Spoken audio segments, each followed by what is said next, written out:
welcome back. Here we are in my kitchen again, and today we are going to be making lemon bars. So perhaps you want to make them for Easter.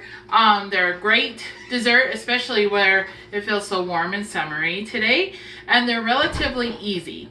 So we're going to start by making the crust. That's the first step. So I have a food processor here. I have a Ninja. You can do this by using the like a pastry blender. Let me show you what that is in case you don't know. This is called a pastry blender, or you can use two knives like in a scissor fashion to break up the butter, but honestly if you had a food processor, this is the easiest way to do it. So the first thing we're going to do is add 2 cups of flour into the thing here, the Ninja. Hold on just a minute. Okay, I wanted to say 1/2 cup, but I had to check my recipe. And then I also have a 1/2 cup of white sugar right here. And then I have 2 sticks of butter. Now, I told you I'm trying to be mindful of not using recipes that use fancy ingredients like butter, but on this one, it's kind of a shortbread crust. There's no substitute. You just have to use butter. So that's why it's a special dessert for a special day. And then this is gonna get really loud, but snap on your lid, and we're gonna do dough, and we're just gonna blend this together. And my food processor does all the work, but what you're doing right now is getting that cold butter into small little pieces and incorporating it throughout the flour and the sugar. And in a minute I'll be able to show you what it looks like. But this takes about a minute with my food processor. If you were doing it by hand, you'd probably be looking at 3 to 5 minutes. But, and this is really loud. I'm so sorry. Does it have to be cold butter? Yes, it has to be cold butter. The reason you want cold butter is twofold. Number one, when it bakes, when the butter is cold, it's going to bake differently than when it's warm. And if you use softened butter or warm butter, your dough just kind of gets too together, more like cookie dough, instead of like what I'm going to show you right now. So, I mean, that is so loud, guys. I hope that didn't hurt your ears. I know it was like killing mine. So, when you're done, whether you do it by hand or you're looking for this, it kind of looks like, but when you press it, it sticks together. It's like, looks like flour, but when you press it, it sticks together. Okay, now I will say, if you do this by hand or with a handheld pastry blender, it's probably not going to be that fine of a crumb. I mean, a food processor, you can get a pretty basic one for around $40, and it's really a good investment. This thing, you can have it sliced, olives, onions. When I make the mushroom soup that Brian always talks about at holidays, I just slice up the mushrooms in that because, you know, he has me make like 3 pounds worth. So anyway, it's a very handy thing to have. Oh, in this pan, I should have told you this beforehand. This is a 9x13 glass pan. You're going to need to, if you do not have a baking spray, like I like Baker's Joy. I think there's an on-brand one. I can't remember what it's called, but I always buy this one because it's a little cheaper. This is just like a non-stick spray with flour inside. If you don't have that, you just use non-stick spray and you line the bottom of your pan with parchment paper. Just the bottom, not the sides. But anyway, so in a prepared pan, just get this into a nice even layer as best you can. And then what you're going to do is you're going to press it down. Once you get it fairly even throughout the pan, Just press it nice and hard down and it compacts into a crust, as you can see. I mean, it compacts nice and hard. So that's why you want the cold butter. Brian asked why you don't use, if you can have to use cold butter. You have to, because if you didn't, this would be more like cookie dough and the whole crust is off. It would be chewier, denser, softer. You know, baking is science. And so whether an ingredient is hot or cold or melted or soft or hard makes a huge difference. Okay, so this is what you want it to look like when you're done. Getting it all patted down. It's relatively even for my fat little fingers. And we're going to pop this in a 350-degree oven for, and I don't know what time because my brain is tired today, guys. So let me look at my recipe. 20 minutes. That's what I wanted to say. So 350 degrees for 20 minutes and we'll check back. Okay, I'm back sooner than I thought I'd be because I got to thinking, oh, we can, actually I didn't. I'm lying when I say that. Brian said, couldn't we make the filling while that's baking? Oh, yes, genius. Okay, so we're gonna make the filling while the base is baking.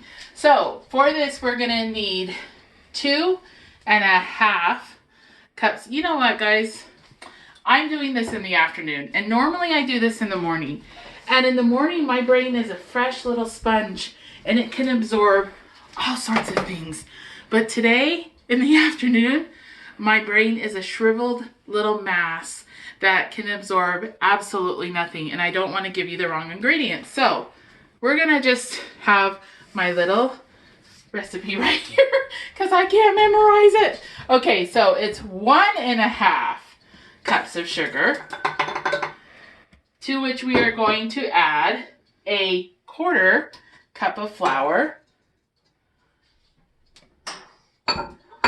4 eggs.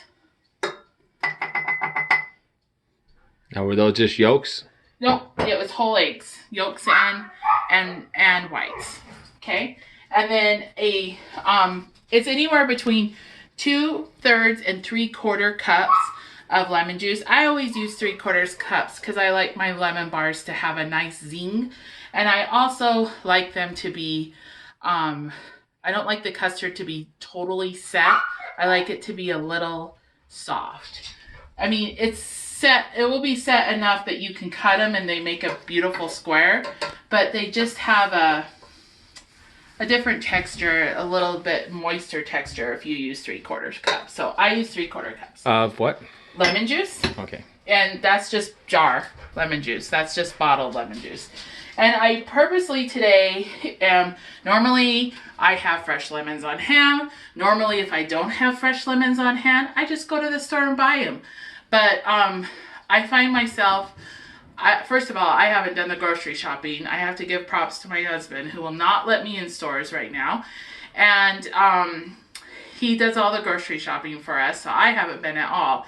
But I see the way his face looks when he comes out of that store, and there's no way on God's green earth I'm sending him in there for lemons, and that's it. So I fooled around and I did some research, and I found out normally this would call for a zest of 2 fresh lemons.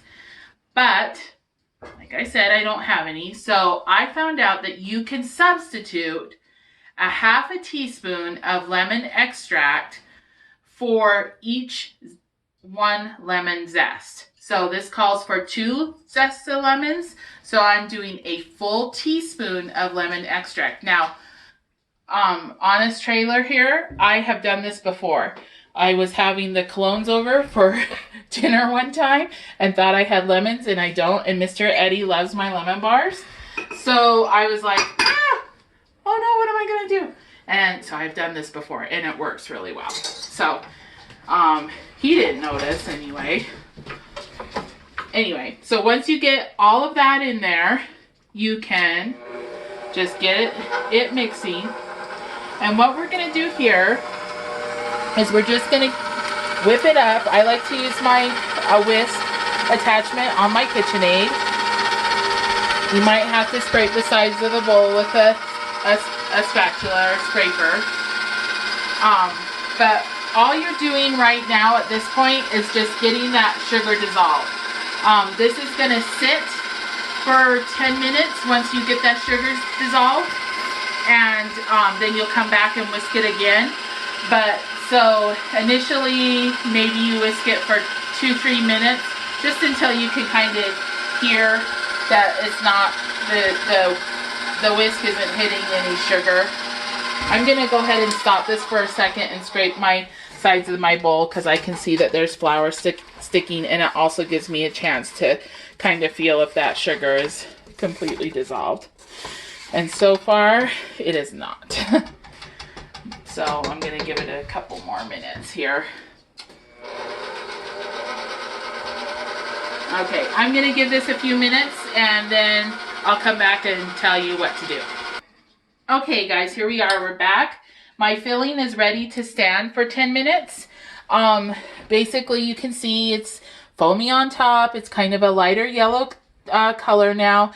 And if you scrape the bottom with this scraper, there's no sugar at the bottom. It's completely incorporated. So now we're gonna let this stand for 10 minutes. And then when we come back, we'll whisk it again. Okay, so we're back. My timer just went off to let me know that the initial 20 minutes of this is done. So, and this is what it will look like. It doesn't look a whole lot different. You can see it's, maybe you can't, but it's kind of golden on the edges, but not a lot. And that's the way we want it. It's just a kind of initial bake, nothing more. Okay, in the meantime, the 10-minute timer also went off at about the exact same time for this. So now all we're gonna do is we're just gonna whisk this again, just for a couple minutes. There's no rhyme or reason to how long. I just let it go a minute or two. And you can see it's kind of a darker yellow. And I'll be honest with you, I don't really know what this sitting does for it, but it's important, so I do it. All right, and just to get a little air in there and make sure it's mixed well, that's good enough. Okay, so now's the time to put this, what will be the custard, the lemon custard, on top of the pastry base. Now, you guys saw this just came out of the oven, so it is hot tamales. Right, Brian? Yes. That's a story for another day. Okay, so what we're gonna do is we're gonna pour this on top. Now, if you do your custard, the lemon custard part later on, or maybe you get sidetracked with something and this has been out of the oven for a while, which is fine. If the pastry base is out of the oven for a while before you get this to this part, it's okay. It can sit there. It doesn't hurt it. As a matter of fact, if it's a little cooler, it's easier to pour. It's not hard necessarily to pour right now, but the thing you have to be careful about is to pour very gently, because the hotter this pastry base is, the easier it's going to split. And if it splits, then your lemon bars get the filling, the lemon part on the bottom, and it's just not very good. So you can do this, but you have to be just very careful, very gentle, and get that on top just like that. Oh, you can see I have a piece of flour. I'm gonna work real hard not to get that in there. Okay, perfect. Now that that's done, these go back in the oven again for 20 to 25 minutes. The thing you're looking for these to be done is that the edges are a little bit golden and the custard is set. And you'll know it's set because it will maybe jiggle a little bit, but it won't be watery looking. So we're gonna just put those in very gently for 20 to 25 minutes, and I'll check it at 20 and show you and decide if we need more time. Okay, we're back, and my lemon bars, the timer just went off, and so we're gonna check them and see if they're done.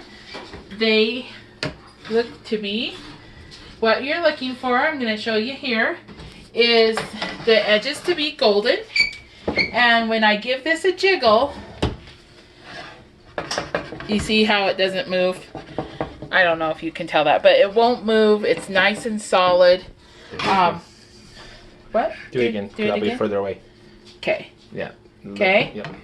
So they moved in the sense that they came off of the edge of the pan, but they didn't. This part is set. The filling, yes, Custard. the custard is set. So that means they're done. Now the next step is to let these cool completely and then dust them with powdered sugar. The reason you need to let them cool completely is powdered sugar, as you well know, melts when it gets in touch with something hot. So if you put the powdered sugar on now, it's just going to melt away into nothing and make a weird crust once they do cool.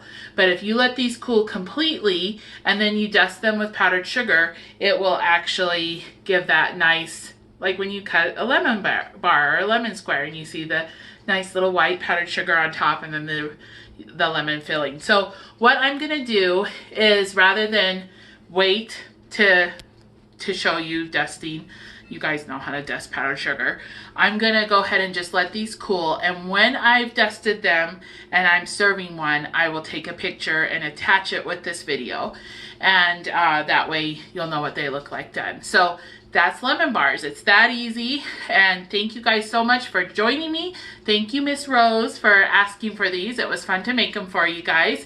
And other than that, I love you, and God's gonna get us through this.